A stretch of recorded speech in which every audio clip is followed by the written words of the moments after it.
Hi, this is Dizzy, and I want to speak a bit about prosocial psychopathy and antisocial personality disorder. The cluster B personality disorders consist of narcissists and borderlines and histrionics and antisocial. The term psychopath is not diagnostic and hasn't been for decades. I believe it was last used like in the 60s. If anyone tells you they've been diagnosed with psychopathy or sociopathy, they are lying. If they lied to you about this, it could mean that they were diagnosed with antisocial, or they're self-diagnosing themselves with something they believe makes them edgy. Psychopaths and sociopaths fall under the antisocial category, and that's what the diagnostic points for antisocial personality try to rope in. It doesn't quite succeed, but it's a place to start.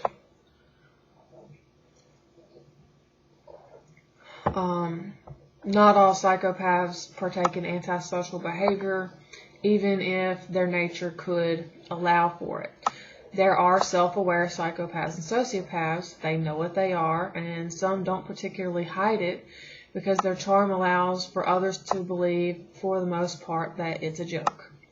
I had a professor who was like that. He actually said he was a psychopath. And it was an advanced literature class. And he said he was a psychopath once, and it was real funny, and no one really cared because he was charming and he was smart. But after a few semesters, I started to kind of realize that he wasn't kidding. Anyway, antisocial personality disorder more accurately describes a sociopath, although not everyone who fits the description of antisocial personality is necessarily a psychopath or sociopath.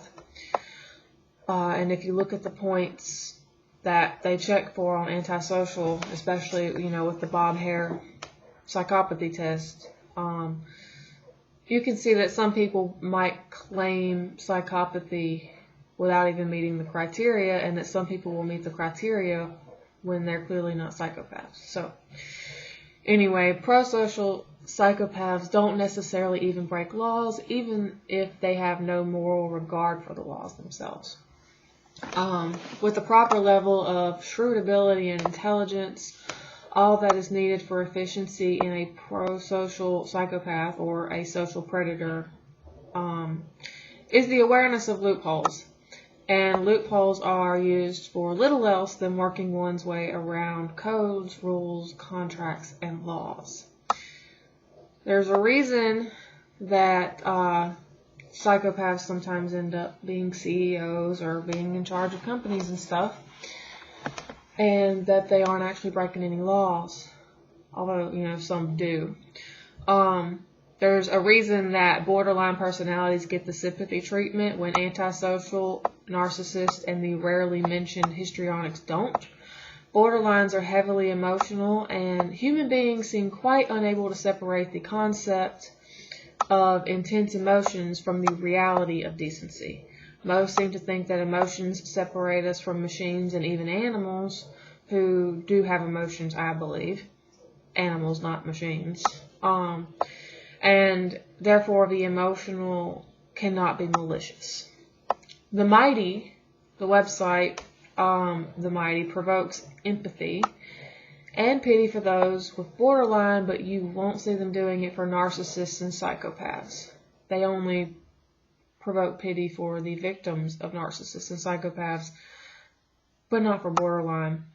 It's perplexing, and although many subjectively good people are borderline, this pity shows exactly how manipulative they are on a grand scale.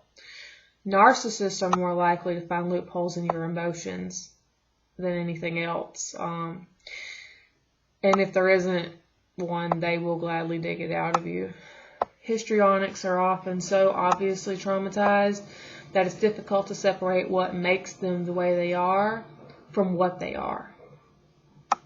But psychopaths are seen as entirely non-human.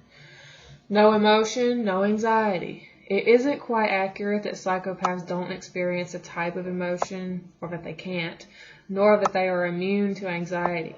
Many have meltdowns when they're alone, or their prosocial mask slips off a bit in public or around loved ones.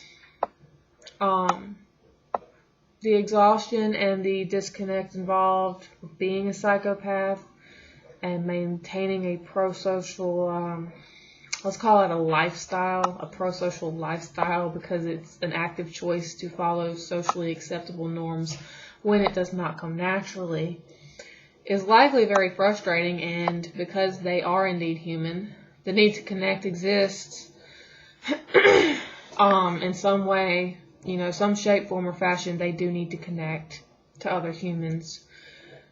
And no matter how friendly they are, no matter how many friends they have, they're going to be alone.